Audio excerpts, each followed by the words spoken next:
Nope, not doing this shit again. Fuck that. 2 hours down the drain for what? Four dog shit matches and one banger main event? I'm sorry, it's not worth it. I love Ishii and everything, but it's just not worth sitting through all that shit just to get to his match. What a fucking waste of time it was to watch this show. I tuned into this show because the card had my interest.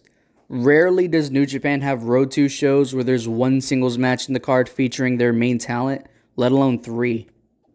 I thought that these motherfuckers were gonna go out there and try.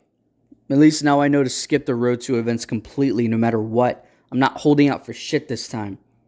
I don't even want to get into the tag matches on this show because believe me, there ain't shit to talk about when it comes to those matches. What I do want to talk about is the three matches advertised for this fucking show.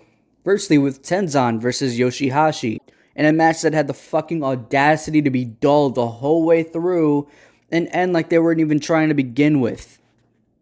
Then there's Goto versus Kojima in a match riddled with rest holds and forgettable spots that are forgot about as soon as they were over, and much like the opening match, ended like these motherfuckers were running up the clock until it was time for them to hit the showers.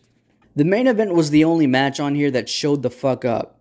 Ishii and Nagata had a match that topped their New Japan Cup match from a few years ago, which is a pretty fucking tall order for them to do.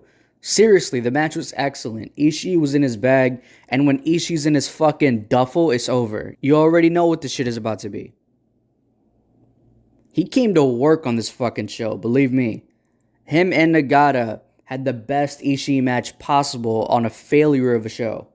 Props to them. Their match is really the only thing that you should check out because it did its fucking best to save this mess.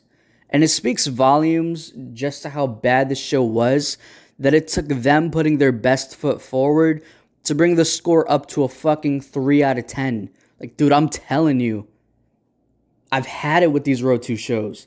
It's just not worth sitting through, period. Do yourself a solid and watch the main event, skip the rest. Or don't watch that shit at all and wait for the G1 so we can actually see them try.